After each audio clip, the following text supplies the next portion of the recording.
चुनाव का जब भी जाहिरात होने वाली है उससे पहले AIMIM यहाँ पे किस तरह पार्टिसिपेट करने वाली है, तो उसी पे आज की जो पत्रकार परिषद रखी गई थी इसी पे हम बात करते हैं भट्टी साहब से।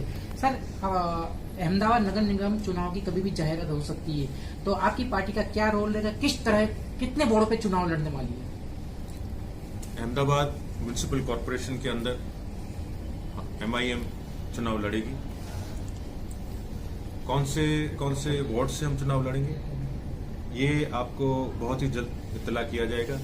तकरीबन हर वार्ड से पिछले 3 दिनों से लगातार हमारे पास लोग बायोडाटा लेके, इच्छुक लोग जो दावेदारी करना चाहते हैं मजलिस में से, वो लोग आ रहे हैं, हमसे मिल रहे हैं, हमारे सदर साहब से मिल रहे हैं और उन्होंने अपनी इच्छा व्यक्त की है।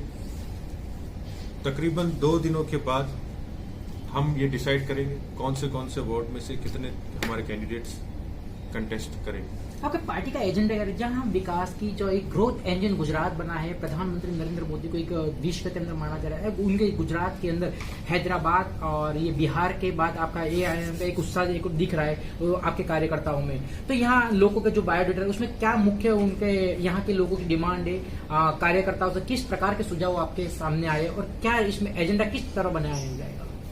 क्योंकि ये स्थानिक स्वराज्य के चुनाव है, हर कॉरपोरेशन, तालुका, जिला पंचायत के अपने मुद्दे होते हैं, तो उन लोकल मुद्दों को हमारी पार्टी एड्रेस करेगी। जिन क्षेत्रों को, जिन मुद्दों को इग्नोर किया गया है, आज गरीबों को, दलितों को, मजलूमों को, आदिवासी मुसलमानों को जिस तरह से साइडलाइन करके ना इनके क्षेत्रों को विकास के डोर से बांधा गया और एक जो विकास का एक हाइप और एक बलून क्रिएट किया गया है भाजपा के द्वारा, ये बहुत जल्द फूट जाएगा। ये विकास, ये दूसरा मुद्दा है। इससे पहले भाजपा इंडिया शाइनिंग का भी मुद्दा लेकर आई थी, उस बलून को भी भारत की प्रजा ने नकारा था। और ये जो अब गुजरात मॉडल है, ये गुजरात मॉडल का बलून भी मजलिस-ए-इत्तेहादुल मुस्लिमीन के हाथों से फूटेगा।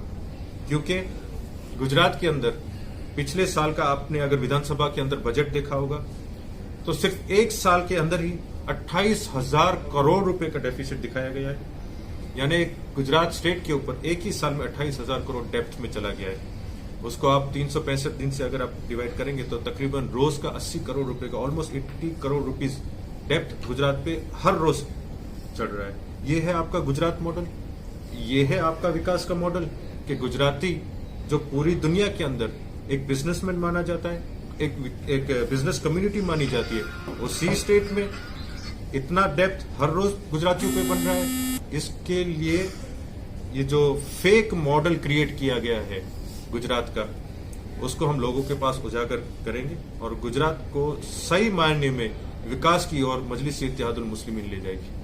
आपकी पार्टी यहाँ गुजरात में जब ये लड़ने आ रही है तो यहाँ पे कांग्रेस में जो है, इसमें लगता है कि कांग्रेस को नुकसान होने वाला है, कांग्रेस को नुकसान पहुंचाया जाएगा, तो इस तरह का कई धारासभ्य विधायकों का बयान आ रहा है कांग्रेस का, तो इसको किस तरह आप देख रहे हो, किस तरह इसको न्याय करोगे?